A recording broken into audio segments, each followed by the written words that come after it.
कश्यप मुनि की 27 पत्नियां हैं, जिनमें से एक विंध्या दूसरा कद्रु है। विनता के 2 पक्षी पुत्र हुए, अरुण और गरुड़, और कद्रु के 1000 नाग हुए। अरुण जो है सूर्य के सारथी बने और गरुड़ जो है भगवान विष्णु के वाहन बने। एक दिन कश्यप के आश्रम में दोनों सवत कद्रु और विनता बैठी थी। उसी समय गरुड़ की मां विनता ने कद्रु से कहा कि बहन ये बताओ, सूर्य के रथ में कितने घोड़े हैं? कहा 7। कहा उनके घोड़ों के रंग कैसे हैं? तब कह दिया कद्रु ने कि सर्वांग श्याम। विनता ने कहा कि सर्वांग श्वेत हैं, कद्रु ने कहा कि सर्वांग श्याम है और उनके पूंछ का रंग भी काला ही है। जब इस प्रकार से बात हो गई तो कहा भाई इसका पता कैसे लगाया जाए? तो दोनों माताएं जो हैं सूर्यलोक के लिए चली और जो ही दोनों माताएं जा रही हैं, उधर जो है शेषनाग जो है आ रहे हैं। कियावत शेष मग पर्यो लखाई और निरखी जननी निज बहन सुनाई। तो शेष जब आते हुए दिखाई दिए, माताओं से पूछा माताओं कहाँ जा रही हो? तो बताया ऐसी ऐसी बात है। तो गरुड़ शेष तो तुरंत जान गए कि हमारी माता फंस जाएगी, इसलिए दोनों माताओं को लौटा लाए। कहा माताओं इस समय सूर्य भगवान जो है अस्ताचल पर जा चुके हैं, इसलिए कल मैं तुम दोनों को लाऊंगा, तुम दोनों का झगड़ा मिटा दूंगा।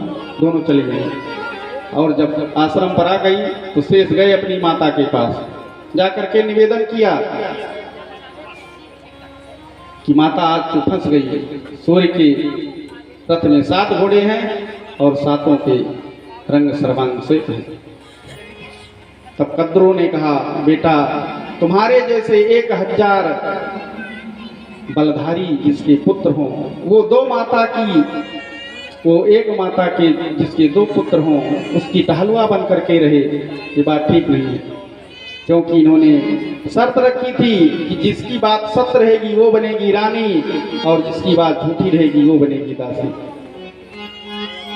अब अगले दिन क्या किया शेष ने कि निज भ्रातन तबो शेष बुलायो और सूर्य लोक कहाँ टेली पठायो। सुबह होते ही अपने भाइयों को बुला करके बताया कि तुम घोड़ों के पूंछ में लिपट करके लगे रहो। इधर दोनों माताओं को ले जाकर के दिखाया और जो ही सूर्य भगवान की रोशनी इनके आंख पर पड़ी तो प्रकाश को सह ना सकी, तो आंचल की ओर से देखा तो पूंछ का रंग श्याम दिखाई दिया। अब क्या था, अब जो है कद्रु बन गई रानी, विनता बन गई दासी। अब दासी का काम होता है कि जो रानी कहे वही हमेशा करे। अब इनको न खाने का मौका मिले न पीने का मौका मिले, तो दिन प्रतिदिन जो है कमजोर होती जा रही है। एक दिन गरुड़ ने जब देखा, अपनी माता से पूछा कारण, तो मैया ने बताया नहीं, लेकिन जब बार बार पूछा तो बताना पड़ा। जब बताया तो जो है गरुड़ जाकर के अपने भाई शेष के पास पहुंचे और कहा भैया तुम हमारी माता को दासी के काम से मुक्त कर दो, इसके बदले में जो चाहो मैं तुम्हें दूंगा। कहा जो मांगूंगा मिल जाएगा? कहा बिल्कुल मिलेगा। कहा समुद्र मंथन के समय जो सबसे कीमती रत्न था अमृत, हमको वही ला करके दे दो, जो इन दिनों स्वर्ग में है इंद्र के पास। अब गरुड़ जी लगाए 4 पर पहुंचे और शास्त्रों के मतानुसार पहले तो निवेदन किया, लेकिन इंद्र ने सोचा इन नागों को अमृत पिलाना ठीक नहीं है। पयः पानम भुजंगा केवलम विश्ववर्धनम।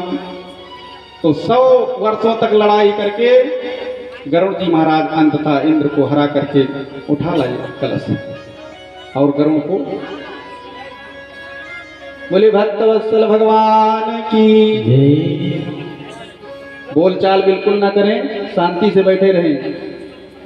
जितने व्यवस्थापक अंदर बैठे हुए हैं कुटिया में, ये बोलचाल ना करें, शांति से प्रसाद की व्यवस्था करें। बोले भक्तवत्सल भगवान की जय हो। श्री सूत जी महाराज शौनकादि ऋषियों से कहते हैं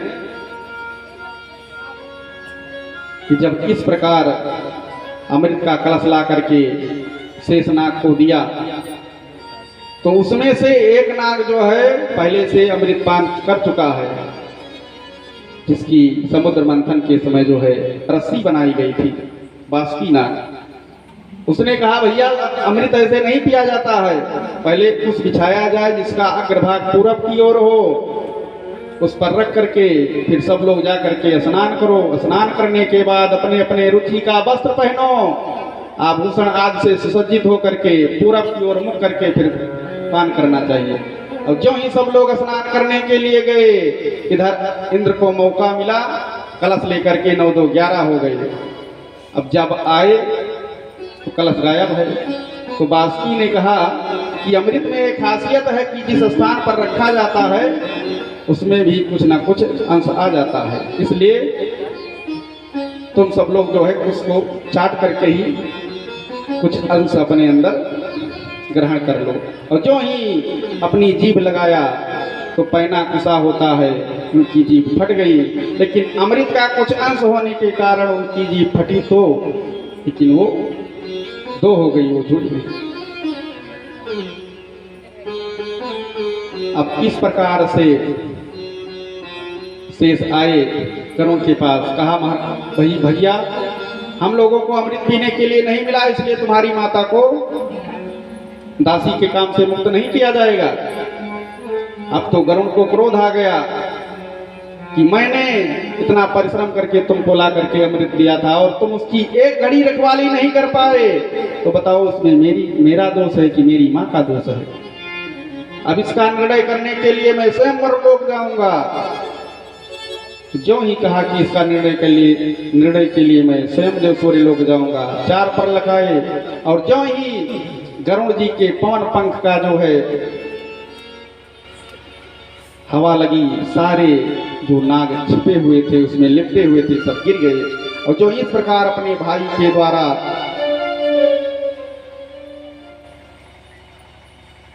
घटना को देखा, तुरंत जो है वहां पर प्रण किया कि आज से मैं इस पृथ्वी पर नागवंश को यदि इस पृथ्वी से हीन नहीं कर दिया तो मैं विंता पुत्र गरुड़ नहीं कहलाऊंगा। और उसी दिन से ये जो है नागवंश को खाना चालू किए। और अब काली नाग कह रहा है महाराज, इस प्रकार से जब वरुण ने लगभग सांप वंश को समाप्त कर दिया था, केवल शेष नाग, तक्षक नाग, वासुकी नाग, इस प्रकार से कुछ गिने चुने नाग बचे हुए थे, तो ब्रह्मा जी के कहने से इनको हर अमावस्या पर, हर पूर्णिमा पर एक नागवंश की बलि देने की विधि बताई गई कि हर महीने में हर पूर्णिमा को इनको एक नाग की बलि दी जाएगी। कहते हैं इस प्रकार मेरी बारी आ गई और मैंने सोचा हमारे पास अपार विष की राशि है और बड़ा बलवान हूँ, तो शत्रु के सामने ऐसे नहीं अपना जो है समर्पण कर देना चाहिए। तो मैं लड़ता रहा, लेकिन गरुड़ ने जो है अपने विकराल पंजों से हमारे शरीर को छलनी कर दिया। जब बचाव ना मिला तो अंत में मैं अपने गुरु नारद के पास गया, तो नारद जी ने बताया कि लाग दया कोमल चित संता, उनको दया आ गई। बताया कि सौभर ऋषि के शाप के कारण गरुड़ यमुना जी में नहीं जाएंगे, इसलिए तुम जाकर के यमुना जी में निवास करो। क्योंकि गरुड़ सौभर ऋषि का आश्रम यमुना जी के पास था, वहाँ पर जाते थे तो मछलियों को खाते थे। एक दिन मछलियों को खा रहे थे तो उनको क्रोध आया और श्राप दे दिया कि आज से तू यदि इस स्थान पर आएगा तो मैं श्राप देता हूँ कि तुम्हारा सिर फट जाएगा और तू मर जाएगा। बोले भक्तवत्सल भगवान की। अब प्रभु ने कहा अब हमारे चरणों का निशान जो है तुम्हारे सिर पर है, अब नागवंश तुम्हें कोई भय भी नहीं है, अब तुम जा करके रमण द्वीप में निवास करो। बोले भक्तवत्सल भगवान की। इस प्रकार से कन्हैया नाचते हुए जब प्रगटे तो सभी लोगों ने देखा तो भयभीत हो गए, लेकिन बलराम जी ने कहा चिंता मत करो, हमारा कन्हैया तो नाग पर ही सोने वाला है। अब से जो है जमुना का जल मीठा हो गया। बोले भक्तवत्सल भगवान की जय हो। श्री सुखदेव जी महाराज कहते हैं इस प्रकार से प्रभु ने लीला की। आगे चल करके इत्यं शरद स्वच्छ जलम पद्माकर सुगंधिना नबिसद वायुना वातम सगो गोपालच्युतः। अब प्रभु की अवस्था हो गई 6 वर्ष की। प्रभु पौगंडावस्था में आ गए। प्रभु ने अब बंसी बजाई कि वरह पीडम नटवर वपुः कर्णयोः कर्णिकारम बिभ्रदवासा कनक कपिसं वैजयंतीं च मालाम्। आज कन्हैया ने वृंदावन में पहली बार बंसी बजाई,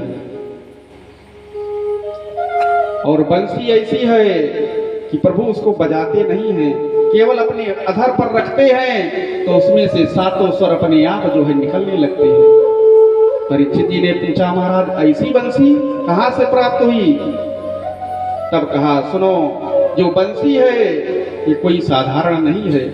बंसस्तु भगवान रुद्र, ये बंसी साक्षात स्वयं शंकर जी ही है। कहा महाराज ये कैसे हुआ, कहां से आई, किस रूप में आई? तब कहते हैं एक बार बंसी बेचने वाला गोकुल में आया। कन्हैया जो है मचला गए कि हमको भी बंसी चाहिए। नंद बाबा ने बंसी दिलाई, कन्हैया ने बजाना चाहा, बंसी नहीं बजी। तब कन्हैया ने कहा बाबा हमको ऐसी वैसी बंसी नहीं चाहिए, मैं ओठ पर रखूं और वो बंसी बजने लगे, ऐसी हमको बंसी चाहिए। अब उसी समय जो है वहां पर सांडिल ऋषि आ गए। सांडिल ऋषि से अपनी समस्या बताया तो सांडिल ऋषि ने ध्यान लगाया, और ध्यान लगाने के बाद तो प्रभु से ही पूछा कि प्रभु अब आप ही इसका उपाय बताएं। तब प्रभु ने बताया कि नंद बाबा की बसवारी में एक बांस है जो बहुत दिनों से वैसे ही है, ना मोटा हुआ है ना उसको बढ़ रहा है।